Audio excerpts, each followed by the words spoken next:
नमस्कार, खबरों की खबर में आपका स्वागत है। मध्य प्रदेश में राजनीति अपने चरम पे है, गजब का ड्रामा हो रहा है, लेकिन दो तीन बातें बिल्कुल साफ है, उसमें कोई बदलाव नहीं होने वाला है। पहली बात ये कि 2 दिन के बाद कमलनाथ मध्य प्रदेश के मुख्यमंत्री नहीं रहेंगे, और दूसरा 2 दिन के बाद मध्य प्रदेश में बीजेपी की सरकार आएगी और मामा जी फिर से मध्य प्रदेश के मुख्यमंत्री बन जाएंगे। इसमें कोई बदलाव नहीं होने वाला है। और ऐसा मैं क्यों कह रहा हूं, वो इसलिए कह रहा हूं कि अब तक जो घटनाएं हो रही हैं, जो तमाशा चल रहा है, और जिस तरह से कांग्रेस पार्टी ने बाकायदा इसको ये कह सकते हैं कि हार मान ली है, कोई रणनीति नजर नहीं आ रहा है, उससे ये बिल्कुल साफ हो गया है कि कांग्रेस पार्टी बस ये जो सरकार तो जानी तय है, लेकिन वो उसे लंबा घसीटना चाहते हैं। तो कांग्रेस की स्ट्रेटजी क्या है और अब तक क्या हुआ है, उसको एक बार जरा समझ लेते हैं। अभी अभी खबर ये आई है कि सुप्रीम कोर्ट कल सवेरे मध्य प्रदेश के इस केस को की सुनवाई करेगा। क्या सुनवाई होनी है? तो सुनवाई ये होनी है कि मध्य प्रदेश की बीजेपी वो सुप्रीम कोर्ट मूव इन लोगों ने किया है, और ये सुप्रीम कोर्ट से अर्जी लगाई है कि जो कमलनाथ की जो सरकार है वो लीगली, मॉरली, पॉलिटिकली, कॉन्स्टिट्यूशनली वो एक भी दिन अब सरकार में बने रहने में उसके पास कोई मॉरल अथॉरिटी नहीं है, और इसलिए इस सरकार के को इमीडिएटली अपना जो बहुमत है उसको साबित करना चाहिए। बहुमत साबित करने के लिए तो गवर्नर साहब भी बोल चुके हैं। तो दरअसल ये पूरा खेल क्या हुआ? खेल ये हुआ कि ये जो 22 लोग इस्तीफा दे दिए कांग्रेस पार्टी से, 6 मंत्री और बाकी एमएलएज वो बेंगलोर चले गए।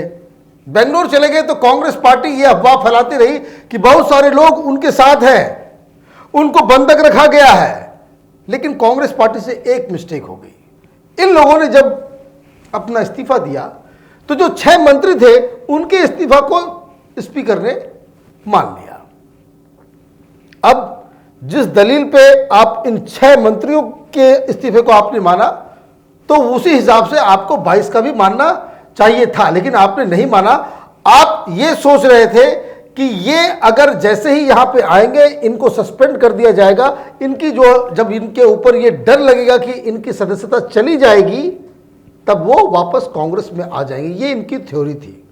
कुछ लोगों से बातचीत करने की बात की गई, और एक कांग्रेस पार्टी एक फॉल्स जो कह सकते हैं कि चेहरा सामने लेकर के आई कि उनके पास बहुत सारे बीजेपी के विधायकों से भी बातचीत हो रही है, हमारे पास बहुमत है तो ये है तो वो है।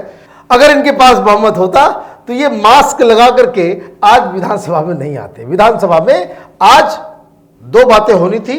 एक तो ये जो सत्र था उसको शुरू होना था, गवर्नर साहब का भाषण होना था, लेकिन उसके पहले ही गवर्नर साहब ने कमलनाथ को कहा था कि आज आपको बहुमत साबित करना है।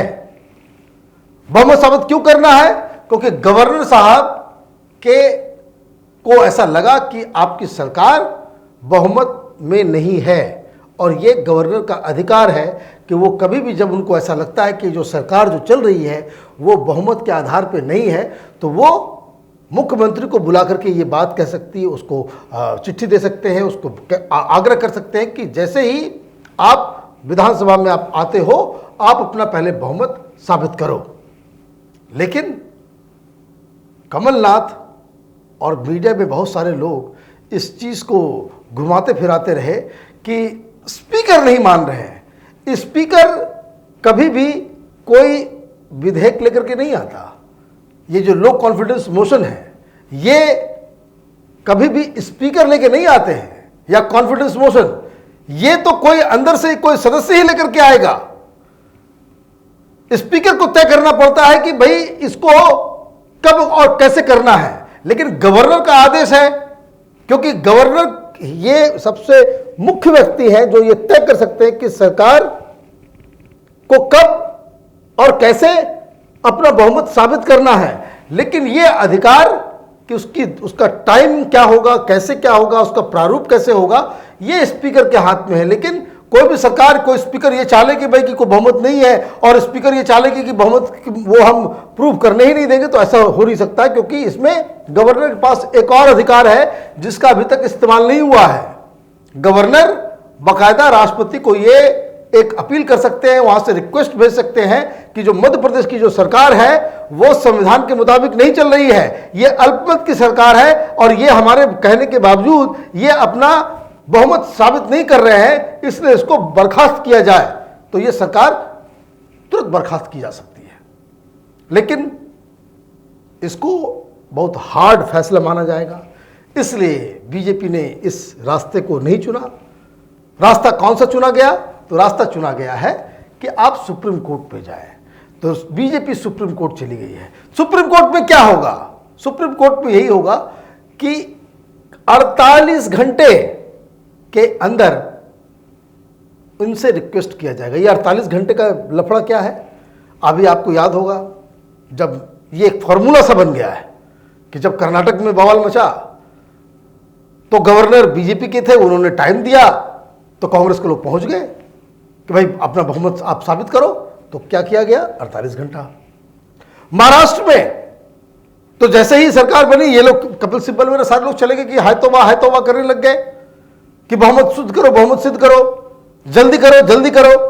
तो भी वैसा ही टाइम मिला। तो ये 48 घंटे का जो फॉर्मूला जो बन गया है कि ये अब सेट रूल बन गया है कि जब भी इस तरह का उठा पटक होता है तो कोर्ट कहती है कि भाई 48 घंटे में आप बहुमत अपना साबित करो। तो अब फिर से ये मसला वहां चला गया है। सब लोगों को मालूम है कि वहां पे इनके साथ संख्या नहीं है। इनके जो लोग हैं वो बेंगलोर में बैठे हुए हैं, बेंगलोर से वापस नहीं आ रहे हैं। उन लोगों ने मन बना लिया है कि हम इस्तीफा दे देंगे।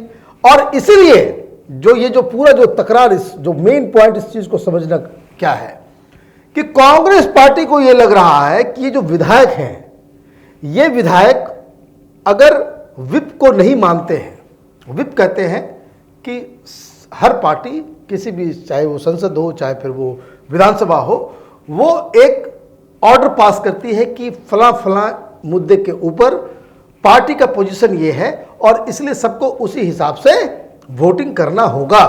और अगर कोई व्यक्ति पार्टी लाइन से हटके वो वोटिंग करता है तो उसकी सदस्यता चली जाती है, सदस्यता जाती ही जाती है। फिर उस पर चुनाव नहीं लड़ने का एक ये भी लग जाता है कि फिर वो चुनाव नहीं लड़ सकते 2 साल, उसका एक नियम है।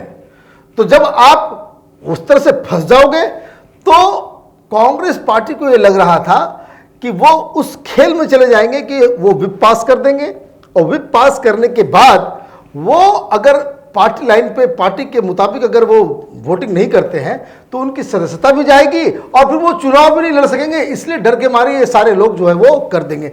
लेकिन यहां पे कांग्रेस पार्टी फिर वो सोती रही। ये विप का मसला कब आएगा?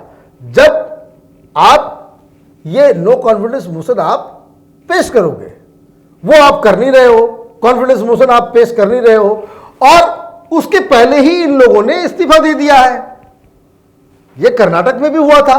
तो कर्नाटक में भी ये कांग्रेस पार्टी को यही लग रहा था कि ये इन लोगों को डिस्क्वालीफाई कर दिया जाएगा, लेकिन कोर्ट ने कहा कि अगर कोई आदमी इस्तीफा दे देता है तो आप इस्तीफा रोक कैसे सकते हो उसको। तो अगर कोई आदमी ये कह रहा है कि भाई हमको एमएलए नहीं रहना है, मैं अब अपने विधानसभा का सेवा नहीं कर सकता, मुझे ये प्रॉब्लम है, तो इस्तीफा तो आपको लेना ही पड़ेगा। और इन लोगों ने इस्तीफा दे दिया है। तो अब ये कानून आएगा भी तो विप भी अगर जारी होता है तो ये उनकी सदस्यता या उसके ऊपर जो है वो चुनाव वो लड़ पाएंगे। सदस्यता इनकी तो चली जाएगी क्योंकि ये खुद सरेंडर कर रहे हैं अपनी सदस्यता को। तो ये एक कानूनी मसला था कि अब इसका मतलब ये है कि ये लोग वापस नहीं आएंगे, ये लोगों ने इस्तीफा दे दिया है। तो ये सारे मसले जो है वो डील किए जाएंगे और कांग्रेस पार्टी इसमें फंस गई। अब कांग्रेस पार्टी क्या चाह रही है कि कांग्रेस पार्टी ये चाह रही थी कि किसी तरह से इसको टाइम को आगे किया जाए। और आगे करने का मतलब क्या है कि किसी तरह से इसको आगे घसीटा जाए। तो ये लोग आज जो है तमाशा करने के लिए कोरोना वायरस भाई बहुत बड़ी महामारी हो रही है, तो सब लोग आ गए अपना मास्क पहन करके वो ये कहने के लिए कि भाई अभी तो पॉसिबल नहीं है कॉन्फिडेंस मोशन और ये जो है बहुमत सिद्ध करने का नहीं किया सकता, इसलिए 10 दिन के लिए इन्होंने सेशन को टाल दिया, 26 तारीख तक टाल दिया। फिर 26 तारीख को फिर आएंगे, फिर ये कोरोना वायरस, ये टाइम बाय कर रहे हैं। टाइम बाय क्यों कर रहे हैं? क्योंकि उनको लगता है कि भाई इस दौरान किसी विधायक लोगों से बातचीत हो जाए, उनको वापस पैसे वैसे दे करके किसी तरीके से उनको मना करके वापस लेकर के आया जाए, इसलिए सरकार उसमें बच जाएगी। लेकिन ये देर करने का जो, और एक और चाल कमलनाथ को आप सुनिएगा, वो लगातार कह रहे हैं कि भाई हमारे पास तो बहुमत है, हम क्यों सिद्ध करें। अगर बीजेपी को लगता है कि भाई क्या हमारे पास बहुमत नहीं है तो वो नो कॉन्फिडेंस मोशन लेकर के आए, उस पर फिर बातचीत होगी। उसमें एक ट्रिक है। ट्रिक क्या है कि जब भी अगर बीजेपी ये कहती कि हम नो कॉन्फिडेंस मोशन लेकर के आते हैं तो इस चीज को पूरे को ऑपरेट करने में 14 दिन का टाइम लग जाएगा। अभी तो 10 दिन है, वो 14 दिन बढ़ जाएगा। तो 14 दिनों के बाद अगर अभी कोई पार्टी या कोई ये वो नो कॉन्फिडेंस मोशन के लिए अगर वो आगे आते हैं कि भाई हम ये बहुमत को चैलेंज करते हैं, तो 14 दिन का वक्त लगेगा। तो बीजेपी ने ये रास्ता नहीं चुना, लेकिन बार बार इस बात को ये कह रहे हैं कि भाई हमारे पास बहुमत है। हकीकत क्या है? कांग्रेस पार्टी के पास बहुमत नहीं है। कांग्रेस पार्टी अपनी सरकार को वो नहीं बचा सकते। कमलनाथ वो अपनी कुर्सी उनको सरेंडर करना ही पड़ेगा, क्योंकि ये जो सिंधिया साहब ने जो झटका दिया है, जो लंगी मारी है कांग्रेस पार्टी को, ये बहुत ज्यादा माने घातक कांग्रेस पार्टी के लिए सिद्ध हुआ है। दूसरी बात कि ये सुप्रीम कोर्ट में भी वो नहीं टिक पाएंगे, क्योंकि अभी महाराष्ट्र और कर्नाटक के केस में वही कपिल सिब्बल, मनु सिंह भी वही सब दलील दे रहे थे, जो जिस दलील के ऊपर 48 घंटे का वक्त इनको दिया जाएगा। तो आप सुप्रीम कोर्ट में एक माने महाराष्ट्र के केस में कुछ और बोलेंगे, कर्नाटक के केस में कुछ और कहेंगे और मध्य प्रदेश के केस में कुछ और कहेंगे, ये चलेगा नहीं। और कल सवेरे इसकी सुनवाई होने वाली है, तो ये दूध का दूध पानी का पानी हो जाएगा। और इसीलिए चूंकि हकीकत यही है कि इनके पास संख्या नहीं है, इसलिए इनका सरकार जो है जाना, कमलनाथ का जाना, वो अडिग है, वो तय है 100%। एक और बवाल मच रहा है गुजरात के अंदर में। वहां पे 5 विधायकों ने कांग्रेस पार्टी के उन्होंने इस्तीफा दे दिया है। कांग्रेस पार्टी की वही हाल हो रही कि जैसे कोई नया जो किसी को साड़ी पहनने का शौक़ हो जाता है तो साड़ी पहन लेती है, तो कभी वो पल्लू गिर जाता है तो कभी कुछ गिर जाता है, वो संभाल नहीं पाती है। तो ये समझ में नहीं आता कि कहाँ पे संभालें और कहाँ बचाएं। ठीक वैसे ही है कि नए बहुत सारे लोग जो धोती पहनते हैं तो उनको समझ ही नहीं आता है कि किधर से बचाएं, किधर से क्या करें, और वो जो है भरी महफिल में बेइज्जत हो जाते हैं। तो यही हाल कांग्रेस पार्टी का है। राहुल गांधी की इमेच्योरिटी और ये जो बुजुर्गों का जो गैंग है कांग्रेस पार्टी के अंदर में, उनका जो सत्ता के प्रति जो मोह है, उस वजह से कांग्रेस पार्टी सरेराह सो कह सकते हैं बदनाम हो रही है। आप देखते रहिए कैपिटल टीवी।